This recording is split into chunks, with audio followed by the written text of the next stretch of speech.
उसे सर आंखों पर रखेंगे। और मैं वादा आपको देकर जाता हूं, नौजवानों की तरफ से, अपने समाज के लोगों की तरफ से, जहां आपका पसीना गिरेगा वहां अतुल प्रधान जैसे लोगों का खून बहेगा। वादा करते हैं आपसे।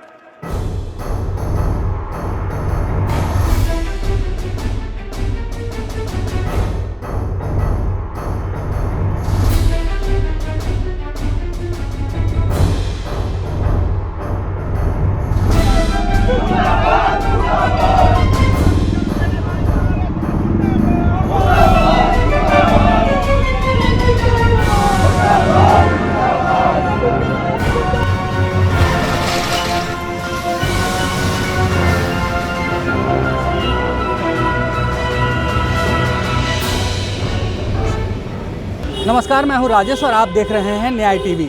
इस वक्त मैं मौजूद हूं दिल्ली के जंतर मंतर के पास।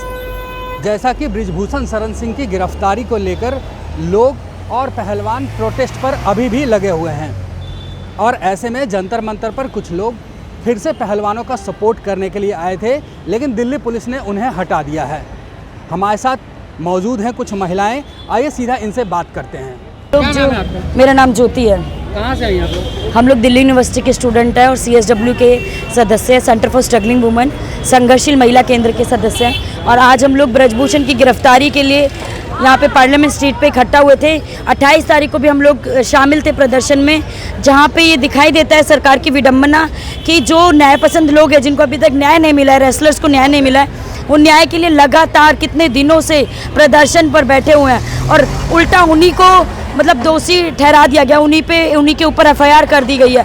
तो ये दिखाता है सरकार कि जिस तरीके से सरकार के द्वारा FIR नहीं होती है बृजभूषण पर, वो कोर्ट के द्वारा की गई है, उसमें भी कोई सरकार पहलकदमी नहीं ले रही है, उनको गिरफ्तार नहीं कर रही है, क्योंकि पॉक्सो का केस लगा हुआ है। 24 घंटे के अंतराल उसको गिरफ्तार होना चाहिए बृजभूषण को, लेकिन पूरी सरकार, पूरा तंत्र, पूरा ये राजतंत्र, पूरा शासन उस बृजभूषण को बचाने के लिए लगा हुआ है। तो दिखाई देता है कि जो नेताएं हर बार आते हैं चुनावी वादे लेके माताओं बहनों की सुरक्षा को लेकर के, ये सुरक्षा तो अभी नहीं दी गई है।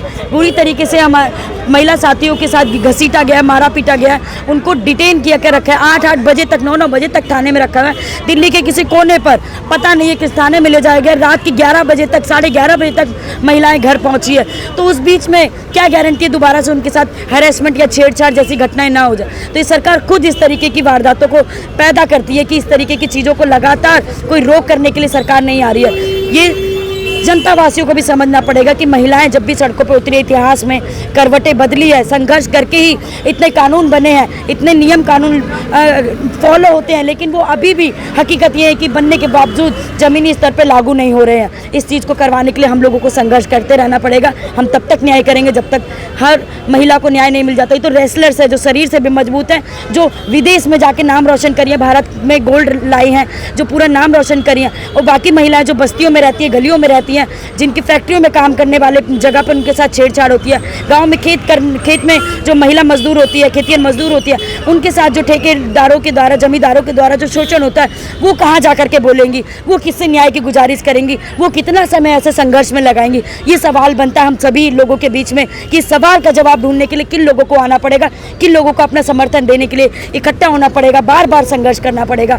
बच्चियाँ होती है स्कूल की, जो स्कूल जाते हुए हैरेसमेंट का शिकार होती हैं। ऐसी वारदातें हर दिन, आए दिन अखबारों में देखने को मिलती है। हर 6 मिनट में एक लड़की के साथ छेड़छाड़ होती है, ये सरकारी आंकड़ा है।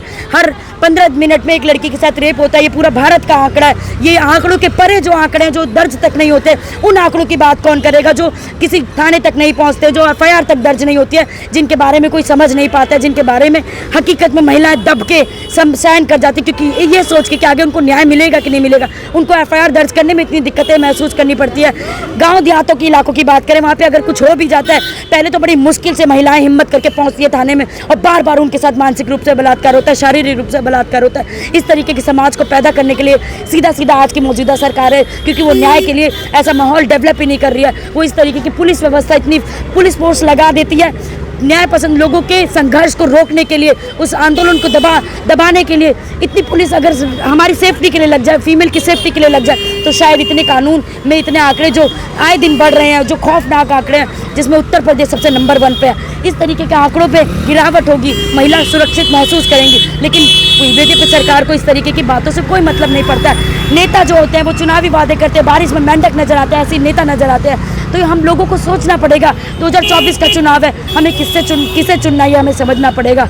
तो हम लोगों को, महिलाओं को एकजुट होकर के, एकत्रित होकर के, जहाँ पे भी हम काम करते हैं, फैक्ट्रियों में मजदूर जो महिलाएं काम करती हैं, जो अकेला संघर्ष करके अपने आप को कमज़ोर महसूस करती है, उन लोगों को अपना अकेले संघर्ष को एक साथ करने की ज़रूरत है और एकजुटता के साथ, एकता के साथ आगे आने की ज़रूरत है। तभी हम लोग अपनी जीत तक पहुंचेंगे और अपने कानून जो बने हैं उनको फॉलो कराना बहुत ज़रूरी है। और निर्भया के केस में भी वन स्टॉप क्राइसिस सेंटर, अलग अलग संगठनों ने, CSW भी मौजूद था, संघर्षशील महिला केंद्र, अलग अलग सेंटर और अलग अलग महिला संगठन, ट्रेड यूनियन ने मिलकर के आंदोलन में जीता था ये अधिकार। वन स्टॉप क्राइसिस सेंटर का मतलब ये होता है कि एक ही सेंटर के नीचे उस पीड़िता को न्याय मिले, वकील मिले, काउंसलर मिले, मुआवजा मिले, सुरक्षा मिले और इलाज मिले। लेकिन आज ये मौजूद नहीं है थानों, अस्पतालों में। इसमें भी जो फंड आता है, निर्भया फंड, वो भी सरकारों की ऐसी नीतियाँ हैं, वो अपनी गाड़ियाँ खरीद रहे हैं, अपना बंगला बना रहे हैं, तो वो फंड किस पीड़िता तक पहुँच रहा है, ये भी सवाल बनता है। इस तरीके की खौफनाक, दर्दनाक हर घटना दिखाई देती है। पुलिस आ रही है, बार बार रोक रही है,